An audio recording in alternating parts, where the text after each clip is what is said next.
예, 오늘 요한복음 7장 10절에서 31절까지 있는 말씀을 통해서 오늘은 진리를 가리는 장벽이라고 하는 제목으로 말씀을 함께 나누려고 합니다.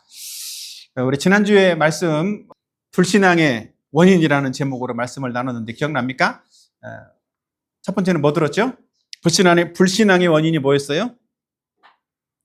육신적인 생각이 불신앙을 만든다라는 말씀을 나눴어요. 두 번째로는 세상에서 잘 되고 사람에게 인정받으려는 그런 생각들이 또 불신앙을 만들기도 한다라는 말씀을 함께 나누었습니다. 오늘 제목은 진리를 가리는 장벽이라고 하는 그런 제목으로 함께 말씀을 나누려고 합니다. 그래서 우리가 예수 그리스도를 바르게 알지 못하고 바르게 보지 못하게 만드는 그 선입견이라고 하는 것이 무엇인가라고 하는 건데, 예전에 그런 얘기가 있습니다. 그 미국의 어떤 초등학교에서 선생님이 아이들을 이렇게 설명을 하면서 두 그룹으로 얘기를 했다라고 그래요. 이게 잘 보이는지 모르겠지만 선생님이 그렇게 얘기를 했다라고 그래요. 파란 눈을 가진 아이들은 똑똑하고 훌륭하다. 그런데 갈색 눈을 가진 아이는 조금 느리고 집중력이 떨어진다. 그렇게 얘기를 했다라고 그래요. 왼쪽에 있는 애가 파란 눈인 것 같죠? 근데 이렇게 선생님이 얘기를 했는데 단 하루 만에 아이들이 서로 편견을 가지고 행동하기 시작을 하더라는 거야. 그래서 파란 눈을 가진 사람은 정말 자기가 뭔가 뛰어난 사람처럼 갑자기 자신감을 갖기도 하고 공부하는 일에 집중하는 그런 사람이 됐더라는 거죠. 근데 갈색 눈을 가진 사람은 오히려 위축되고 나는 공부를 못해 이런 쪽으로 가더라는 거예요. 단지 그렇게 얘기만 했을 뿐인데도 그렇다라는 거죠. 그러니까 사실은 이것도 하나의 이제 편견이고 선입견이라는 거예요. 내가 어떤 선입견을 가졌냐에 따라서 어떤 사실대로 왜곡할 수도 있고, 때로는 어떤 그 성취도가 더 좋고, 때로는 위축될 수도 있는 일들이 일어난다라는 거죠. 사실은 오늘 이 본문에 나와 있는 사람들도 비슷한 것 같아요. 예수님에 대한 생각들이 어떤 선입견을 가지고 예수님을 대하게 될 때 예수님을 잘 믿지 못하는 그런 쪽으로 가게 되었다라는 거죠.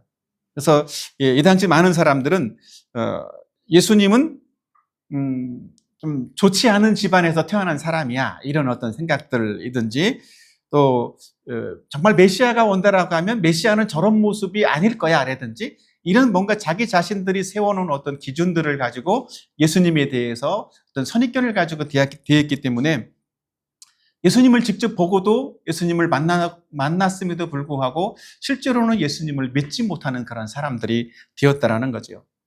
오늘날에도 사람들은 비슷한 것 같아요. 예수님에 대한 각자의 자기 생각들이 다 있다라는 거죠. 그래서 자기가 가지고 있는 자기 생각, 이 선입견이라고 하는 자기 프레임에 예수님이 들어오지 않으면 이상해, 나랑 안 맞는 거야 라든지 이렇게 해서 예수님을 믿지 않는 쪽으로 거절을 한다라는 거죠. 자, 그렇다면 선입견은 왜 진리를 가리는 장벽이 되는가라는 측면들을 오늘 두 가지만 함께 나누려고 합니다. 첫 번째로는 선입견은 진리를 왜곡하도록 만든다라는 거예요. 진리를 왜곡하게 만든다. 12절에 보면 예수에 대하여 무리 중에서 수금거림이 많아 어떤 사람은 좋은 사람이라 하며 또 어떤 사람은 아니라 무리를 미혹한다 하나. 사람들의 어떤 그 선입견으로 두 파가 갈라진 거죠. 한 사람들은 예수님은 좋은 사람이다 이런 얘기를 하는 사람이 있고, 한 사람은 아니다, 예수님은 사람들을 미혹하는 자다, 이렇게 이제 두 부류로 나눠졌다라는 거예요. 근데 왜 사람들 눈에 이렇게 두 가지의 종류로 예수님이 보였을까요? 예수님이 잘못된 행동을 한 것이 아니라 사람들 눈에 마치 우리가 색안경을 쓰고 보는 것처럼 그렇게 자기 자신의 어떤 선입견이라고 하는 프레임을 가지고 예수님을 보기 때문에 이렇게 두 부류로 명확하게 갈라지기도 한다는 거예요. 그래서 세상에는 예수님을 만나고도 복음을 전할 때에도 그 복음에 반응하고 믿는 사람도 있는가 반면에 복음을 믿지 않는 사람들도 있어요. 자, 이 그림도 한번 볼까요? 제가 AI로 만들어 놓은 그림인데 5만 원권이 있어요. 근데 한쪽에는 5만 원권이 어때요? 좀 쭈글쭈글해, 좀 지저분해. 그죠? 근데 한쪽에는 새 거야, 신권처럼 보이죠? 근데 5만 원권을 볼 때 사람들이 왼쪽에 있는 것처럼 저 돈은 쭈글쭈글하고 구겨져 있고 아마 사람들이 많이 만져가지고 때도 타고 병균도 많을 거야. 이렇게 생각하는 사람도 있을 수 있겠죠. 근데 오른쪽은 뭔가 그렇지 않고 빳빳한 쇠돈이기 때문에 만지면 되게 기분도 좋고 그럴 거야, 그죠? 근데 왼쪽에 있는 그림을 보면서 쟤는 뿌깃하고 병균도 많고 뭐 이럴 거니까 쟤는 갖다가 버려야 돼. 그런 사람 있을까요? 뭐 그런 사람은 없을 거야. 왜? 뿌깃거리든 빳빳하든 상관없이 저 지폐에는 5만 원권이라고 하는 그 금액의 가치는 변화가 있어요? 없어요? 변화가 없다라는 거야. 근데 사람들은 사람들의 머릿속에 저 돈은 지저분하고 안 좋아 이렇게 생각하는 경우들도 많이 있다라는 거죠.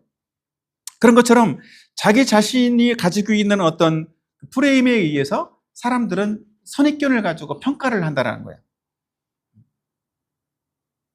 그래서 예수님을 믿는 일에도 실제로는 그런 자기 자신의 어떤 선입견 때문에 실제로는 예수님에 대해서 더 이상 알아보려고 하지도 않고 예수님을 믿으려고 하지도 않고 오히려 예수님을 공격하는 그런 사람이 되었다라는 거죠.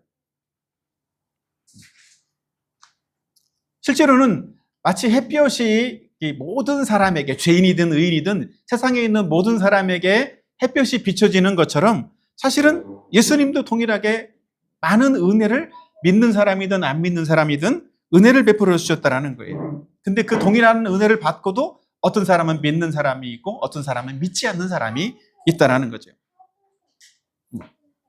자, 유대인이 가지고 있는 선입견을 또 하나 15절에서 말씀하고 있는데 한번 다 같이 한번 읽어볼까요? 시작. 유대인들이 놀랍게 여기에 이르되 이 사람은 배우지 아니하였거늘 어떻게 글을 아느냐. 사람들의 보는 관점에서는 이랬다라는 거야. 예수님 출신이 어떻다라는 거지? 배우지 않았다라는 거야. 우리식으로 요즘식으로 말하면 이 사람은 대학도 못 나왔고 또 어쩌면 이제 명문대도 못 나왔어. 뭐 이런 식으로 생각을 한다라는 거죠. 근데 당시 유대인들 사이에서도 사실은 이 지도자라고 할 수 있는 위치에 이르려면 어떤 랍비 학교라고 하는 그런 데에 다니는 사람이어야 된다는 거예요. 기본적으로. 그리고 이 당시에는 구약에서부터 로마나 바벨론이나 이런 어떤 나라에 식민지 생활을 했었기 때문에 언어가 이미 아람어라든지 이렇게 다른 나라의 말을 받아서 쓰는 그런 경우들이 대부분이었기 때문에 실질적으로 정통 히브리어를 사용하는 사람이 아주 많지 않았다라고 그래요. 그래서 그 사람들은 이제 성경을 구약에 있는 성경은 다 히브리어 성경이니까 히브리어 성경을 알고 가르치려면 어떻게 해야 돼? 히브리어 말을 정통 히브리어 말을 배워야만 했다라는 거지. 근데 그 배우는 것을 학교에서 가르쳤다라는 거예요.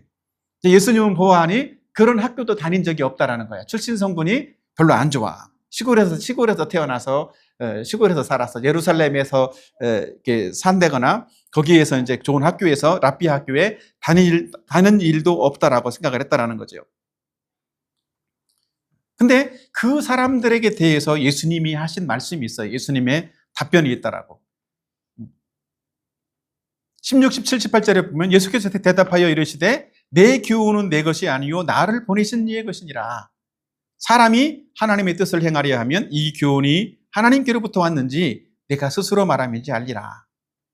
이렇게 말하고 있어요. 그러니까 이 말은 무슨 말이냐면 내가 말하는 거를 제대로 들어보고 그것이 어디에서 온 것인지를 생각해봐라 이렇게 말하는 거예요. 내가 배우지 않았는데 내가 스스로 말하는 소위 말해서 개통철학이 아니라 이것은 하나님께로부터 왔고 하나님이 주신 말씀이다라는 사실들을 말씀하고 있다는 거죠. 그래서 실질적으로 내가 말하는 것이 이것이 정말 진리이고 하나님 말씀인가 아닌가를 판단하고 구분할 수 있는 핵심적인 요소가 뭐라고 말하는 걸까요? 이 말씀을 이것이 하나님의 뜻이라면 17절에 있는 것처럼 이 말씀을 행하려고 해봐라. 실제로 행해봐라. 그러면 이 말씀이 진짜로 하나님의 말씀인지 아닌지 거짓된 것인지 알 것이다 이렇게 말하고 있더라고요. 우리가 아까도 제가 조금 이 근처에도 그런 생각보다 이단 교회가 큰 교회가 있어요. 우리가 이단이라고 하는. 근데 이 주변에 있는 교회 중에서 아마 큰 교회 중에서 큰 교회의 부류에 속하는 그런 교회인데 거의 성당들은 보통 많이 큰 교회들이 많잖아요. 그죠? 큰 성당들이. 근데 성당 바로 옆에 성당보다 클 정도 될까? 성당 못지않은 되게 큰 교회가, 이단 교회가 하나 있어요. 근데 그 이단 교회는 자기 그 교주가 내가 하나님이라고 생각하는 교회예요. 내가 하나님이다라고 말하는 교회라고. 근데 사람들이 아주 놀랍게도 내가 하나님이라고 하는 그 사람의 말을 사람들이 믿고 따르고 그 교회에 사람들이 엄청 많이 또 모인다라는 거죠. 근데 사람들이 가지고 있는 어떤 선입견들을 아주 교묘하게 바꿔서 오히려 이제 자기 쪽을 우월하게 만드는 어떤 일들로 마치 약간 가스라이팅 하는 것처럼 그렇게 만들어서 그것이 참된 신앙생활이다라고 믿게 만든다라는 거죠. 그래서 자기를 하나님으로 받아들이게 만드는 거예요. 근데 그 사람들은 실제로 예수님의 말씀, 하나님의 말씀이라고 하는 것들을 순종해서 살아보면 실제로 이분이 말하는 게 진짜 하나님이야? 이렇게 이제 알 텐데 그런 것들을 별로 안 하는 것 같아요. 그러니까 단순히 성경의 말씀을 교묘하게 짜집기 하고 이렇게 말해도 사람들은 다 받아들이는 쪽으로 가진다라는 거죠.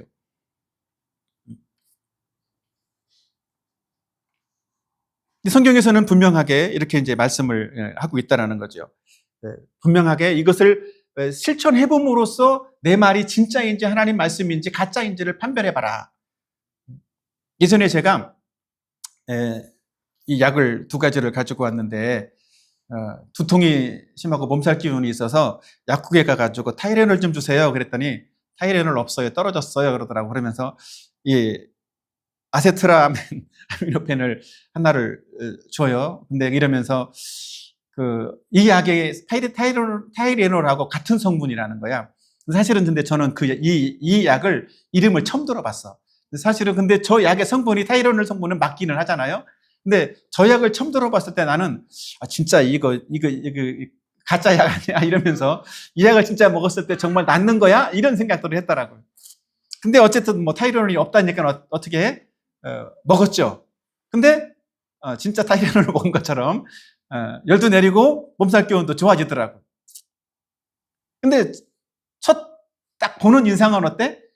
뭔가 짝퉁 같잖아. 색깔도 비슷하고 뭔가 좀 가짜일 것 같아. 그런 느낌이 확 든단 말이야. 근데 그러나 저거를 확인해 볼 수 있는 것은 진짜로 먹어보면 이 약효가 있구나. 역시 똑같구나. 이것을 확인할 수 있는 것처럼 그렇다라는 거예요. 우리가 하나님 말씀을 대해서도 하나님 말씀에 대해서 내가 선입견이나 생각으로 판단하고 분별하는 것이 아니라 내가 실질적으로 그 말씀을 순종해보는 일들을 통해서 이것이 정말 하나님의 말씀이고 하나님 약속대로 이루어주시는지를 경험하고 볼 수 있다는 거죠. 그래서 우리가 가지고 있는 선입견은 어떤 것이 있는지 우리 자신을 돌아볼 필요성이 사실은 있는 거예요. 오늘 우리는 예수님에 대해서 어떤 선입견을 가지고 있습니까? 요즘 이렇게 많은 젊은이들에게 보면 교회에 안 나오는 이유가 뭘까요? 교회 나오면 재미가 없다라는 거야. 이 교회 나오면 재미가 없다라는 것도 하나의 뭘까요? 그것도 하나의 선입견이야, 그죠? 때로는 신앙생활은 자기 의지력이 약한 사람만 하는 거야. 이런 생각도 한다라고. 그럼 신앙이 나는 의지력이 강한 사람이니까 교회 안 다녀도 돼. 이렇게 생각을 하고 있다는 거죠. 때로는 성경은 다 꾸며낸 얘기다. 그랬든지 뭐 죽으면 끝이지. 뭐 천국과 지옥이 어딨어. 이렇게 생각하는 사람들이 있기 때문에 자기들의 그런 가지고 있는 선입견으로 말미암아서 예수님을 못 믿는 사람이 된다라는 거예요. 그래서 우리는 우리가 가진 선입견이 무엇인지, 우리가 예수님을 정말 진심으로 만나고 믿지 못하는 그런 원인이 무엇인지를 우리는 봐야 돼요. 실제로는 우리의 삶 속에서 우리는 우리가 가지고 있는 이 선입견을 뛰어넘을 때에만 예수님에 대한 바른 신앙을 가질 수가 있다는 거죠. 그래서 말씀에 대해서 진지하게 때로는 공부도 하고 또 말씀을 정말 말씀이 그러한가 해서 연구도 해보기도 하고 내 삶 속에서 실천해 볼 수 있어야만 이것이 이렇게 해보니까 정말 하나님이 주시는 놀라운 어떤 은혜이구나라는 것들도 경험할 수 있게 된다는 거죠. 그래서 우리 안에 있는 그런 선입견의 장벽들을 무너뜨리고 예수님을 바르게 알 수 있는 그런 저와 여러분이 되기를 바랍니다. 아멘. 예. 두 번째로는 선입견은 본질을 보지 못하게 한다는 거예요. 자, 마지막 31절 말씀 함께 다 같이 한번 읽어볼까요? 시작. 많은 사람이 예수를 믿고 말하되 그리스도께서 오실지라도 그 행하실 표적이 이 사람이 행한 것보다 더 많으랴 하니. 이 말씀의 핵심적인 내용은 지금 뭘 말하고 있는 걸까요? 예수님이 표적을 많이 행했다는 거예요? 아니면 행하지 않았다는 거예요? 많이 행했다라는 거야. 진짜 메시아가 와도 이 예수님이 행한 것보다 더 많은 표적을 설마 일으키겠냐, 이렇게 생각할 정도 정말 많은 표적을 일으켰다라는 거죠. 근데 여기서 중요한 단어는 뭐냐면 표적이라는 거야. 표적은 뭘까요? 표적은 단지 미러클, 어떤 기적이 아니라 사인이에요. 예수님이 하나님이시라고 하는 증거를 보여주는 것이 바로 표적이라고. 성경에는 기적이라는 단어도 나오고 표적이라는 단어도 나와. 근데 표적이라는 단어는 다 예수님이 하나님이시라는 것들을 나타내고 증거할 때 사용하는 단어였다라는 거죠. 근데 예수님이 보여준 표적을 보면서 사람들은 뭘 생각했다라는 거야? 뭘 정말 봐야 돼? 현상을 보면서 본질을 볼 수 있어야 되는데, 예수님이 보여주는 어떤 표적을 보면서도 그 표적을 일으킨 예수님이 하나님이라는 사실들을, 하나님의 아들이라는 사실들에 대해서는 보지 못했다라는 거예요. 이게 문제인 거라고.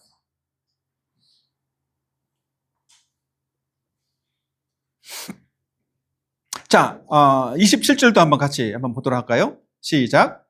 그러나 우리는 이 사람이 어디서 왔는지 아노라. 그리스도께서 오실 때에는 어디서 오시는지 아는 자가 없으리라. 예, 사람들이 볼 때 예수님이 표적을 많이 일으켰음에도 불구하고 여전히 사람들 속에는 어떤 그 편견이 있다라는 거야? 어떤 선입견? 예수님이 어디에서 왔는지를 안다. 예수님은 요셉과 마리아의 아들이다.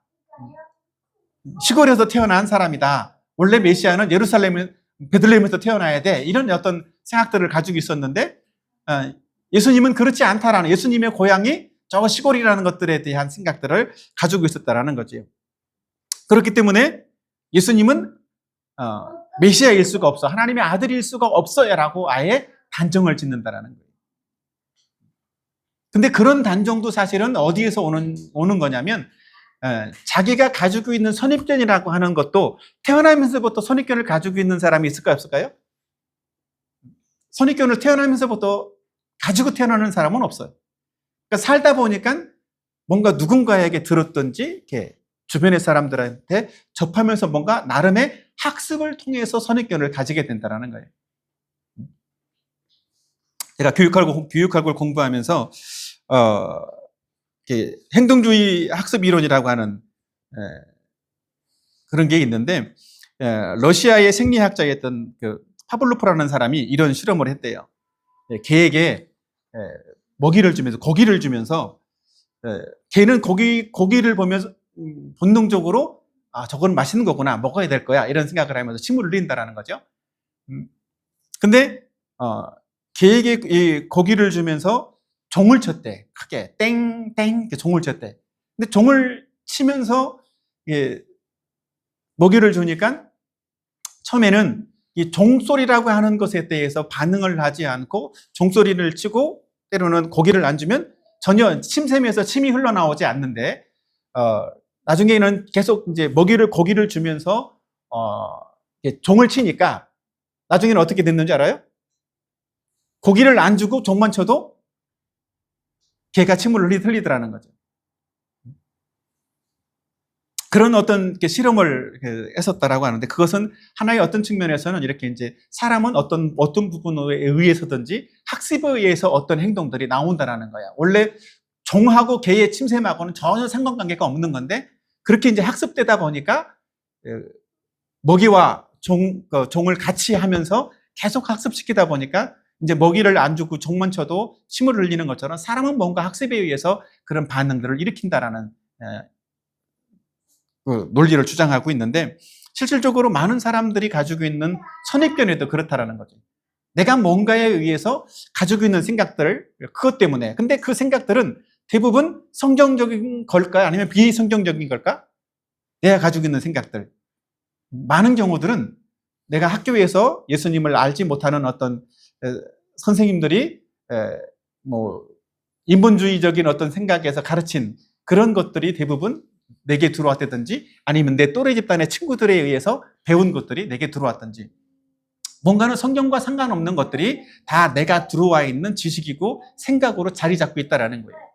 그렇기 때문에 예수님을 바라볼 때에도 이렇게 어떤 편견을 가지고 선입견을 가지고 보게 된다는 거죠. 원래 사람은 개가 고기를 보면 침을 흘리는 것처럼 사람은 원래 하나님이 만들 때 어떤 존재로 만들었냐면 영적인 존재로 만들었어요. 영혼을 가진 존재로 만들었다고. 이 세상에 사람 말고는 영혼을 가지고 있는 존재는 없다라는 거죠. 그렇기 때문에 이 사람은 하나님의 형상대로 영혼을 가진 존재로 만들어졌기 때문에 사람은 당연히 어떤 반응을 해야 돼? 영적인 반응을 해야 돼. 자기 영혼에 대해서 고민을 해야 되고 영혼의 행복과 만족에 대해서 사람은 생각을 해야 된다고. 근데 사람들이 예수님을 알지 못하는 사람들, 또 학교 교육을 통해서 어떤 이 영적인 교육을 받지 않는 사람들은 어때요? 그런 생각을 하지 못한다라는 거죠.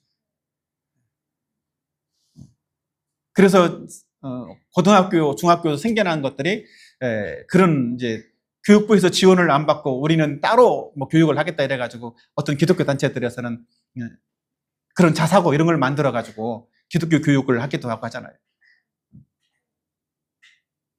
원래 옛날에 그 한동대학도 약간 그런 형태로 사실은 만들어진 학교이기도 하거든요. 기독교 재단에서 우리 학교는 창조론을 가르칠 거야 이래가지고 창조론을 가르치기도 했었다고. 지금도 계속 하고 있는 이유는 모르겠지만 어찌됐든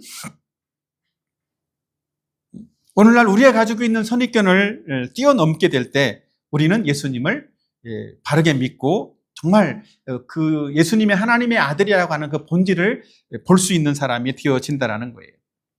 그렇게 되지 않는다라면, 그렇게 되지 못하면 사람들은 여전히 그렇게 빠질 수 있어.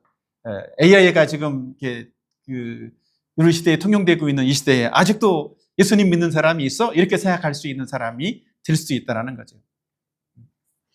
그래서 요즘 어떤 사람들은 예수님을 믿고 있는 사람들을 보면 좀 약간 덜 떨어진 사람처럼 구시대에 있는 사람처럼 생각하는 경우들도 있다는 거예요. 그러나 그것은 단지 현상을 보면서 본질을 보지 못하는 선입견 때문에 그렇다는 거죠. 그래서 이 선입견이라는 것은 우리가 정말 이 예수님이 하나님의 아들이라고 하는 이 본질을 보지 못하게 만드는 장벽과 같은 거예요. 그런 역할을 한다는 거죠. 이 본질에 집중하지 못하게 만드는 일. 많은 표적을 보았음에도 예수님을 하나님으로 믿지 못하게 하는 일. 그래서 사람들은 예수님을 믿는다라고 해서 뭐가 달라지겠어? 이런 생각들을 때로는 하기도 하고, 어떤 사람은 뭐 교회 가면 뭐 떡을 주냐 밥을 주냐 뭐 이렇게 하면서 오히려 약간 비판적으로 생각하는 그런 사람들도 있기도 하죠. 근데 실제로 하나님이 우리에게 주시는 어떤 영적인 특별히 삶에서 필요한 부분들을 채워주신다라고 하는 하나님의 은혜를 생각해 보면 하나님은 놀랍게도 우리에게 어떤 필요들을 실제로 채워주시기도 한다라는 거죠. 그건 우리가 말씀대로 순종해보고 우리가 또 어떤 하나님의 약속을 주장하면서 기도해보면 그건 알 수가 있어요. 그런 경험할 수가 있는 거라고. 그래서 아까 잠깐 얘기도 했지만 김모 형제가 LG에서 아무튼 뭐 그 형제는 뭐죠? 밤낮 없이 야근도 많이 해 그냥. 네. 근데 뭐 대학원 때에도 늘 그랬고 회사에 들어가서도 뭐 야근을 항상 이렇게 도맡아서 하는 그런 쪽인데 이 일들이 사실은 아주 잘 되는 것은 아니어서 올해 자기 자신의 이제 고가를 받는 것에 대해서 잘 받으면 A 아니면 B 정도 받을 거다라고 예상을 했다라는 거예요. 근데 이제 그 회사는 S부터 시작해서 S, A, B, C, D 이렇게 나눠져 있는데 자기한테 이제 통보되어 온 게 S를 받았다고 통보를 받아왔다라는 거죠. 최고 등급을 받아온 거예요. 최고 등급을 받으면 이제 그만큼 내년에 아마 연봉도 올라갈 것이기도 하고 올 연말에 이제 인센티브도 나오기도 할 텐데 LG에서 한 30여 년 있던 분 얘기들 들어보니까 이게 회사의 저기에 따라 성과급을 주는 거기 때문에 그 해의 성과에 따라서 많이 나오는 경우는 억대가 나오기도 한데, 물론 자기가 받는 월급과 비례하겠지만 그렇기도 한다고 하더라고요. 근데 이제 아직 뭐 젊은 사람들은 그 정도까지는 안 나오겠지만 최소한 몇 천만 원은 나오겠지. 그럴 수도 있다라는 거예요. 그러니까 하나님이 우리에게 어떤 내가 생각했던 것과 전혀 예상 밖의 어떤 결과들을 하나님은 주실 수도 있다라는 거지. 그래서 우리는 우리의 신앙생활을 통해서 예수님을 믿는 데 있어서도, 하나님 말씀에 순종하는 데 있어서도 우리의 생각을 가지고 평가하고 판단하기보다는 하나님 말씀대로 내가 믿고 그 말씀대로 순종해 나갈 수 있는 그런 사람이 되면 좋겠다라는 생각을 합니다. 특별히 우리가 기독교를 단지 어떤 종교라고 하는 틀 속에 묶어놓지 말고, 그것도 사실은 종교라는 틀도 하나의 우리가 갖는 선입견이기도 하거든요. 근데 기독교는 엄밀하게 말하면 종교하고는 좀 다른 성격을 가지고 있어요. 그래서 우리가 이제 문화적으로나 그냥 기독교를 사회학적에서 그냥 종교라는 틀로 같이 하기는 하지만 실질적으로 다른 종교하고는 분명하게 다른 것이 바로 기독교인데, 기독교는 사람이 하나님을 찾아간 것이 아니라 하나님이 사람에게 찾아온 것이라는 거예요. 사람이 구원받는 일에 있어서 자기의 필요에 의해서 만들어낸 게 사실은 종교예요. 그죠? 내가 어려우니까. 고대에도 그랬잖아. 그지? 뭐 내가 농사를 짓는데 힘들어, 어려워. 그러면 어떻게 해야 돼? 내가 원할 때 비가 오도록 뭐 기우제를 지내기도 하고, 그죠? 뭔가 비가 멈추도록 또 어떤 의식을 하기도 하고, 그런 어떤 일들을 하면서 스스로가 어떤 종교를 만들어가는 거야. 어떤 것들을 신으로 명칭을 하고 신격화하는 일들을 하고 있는데, 사실은 기독교는 하나님이 우리를 만드셨다는 것부터 시작을 하고 있고, 창세기에서 하나님이 우리를 찾아오는 일들로 만들어진다는 거예요. 그래서 우리가 이제 이번 달에 성탄절이 있잖아요. 성탄절도 사람들이 가지고 있는 이 죄 문제를 해결할 수 없고 우리가 구원받을 수 없는 존재이기 때문에 누가 온 거예요? 하나님이 우리에게 오셨다라는 거예요. 그 사실들을 우리는 믿어야 돼요. 그래서 우리는 그 사실들을 믿음으로써 바로 예수님이 하나님의 아들이시고 죄 없는 하나님의 아들로서 우리에게 오셨고, 그분이 그분이 십자가에서 우리의 죄를 담당하여서 죽으셨기 때문에 그 사실을 믿음으로 우리는 구원받는 사람이 된다라는 사실들을 믿는 그런 믿음을 가져야 한다라는 거죠. 그래서 예수님에 대해서 우리가 가지고 있는 어떤 선입견들, 또 어떤 색안경을 끼고 있는 어떤 프레임 같은 것들을 다 걷어내는 사람이 되어야만 결국 예수님을 바르게 알고 바르게 믿는 사람이 되어지는 줄로 믿습니다. 그래서 오늘은 우리가 이런 두 가지의 결단들을 한번 했으면 좋겠어요. 한번 읽어봅시다. 다 같이 1번 시작. 내 생각과 상식으로 예수님을 판단하는 선입견을 내려놓겠습니다. 두 번째, 성경이 말씀하는 대로 예수님을 믿고 받아들이겠습니다. 이런 결단들이 우리 마음속에서 일어났으면 좋겠고, 이 결단들을 통해서 예수님을 정말 바르게 믿는 그런 저와 여러분이 되기를 예수님의 이름으로 축복합니다. 아멘.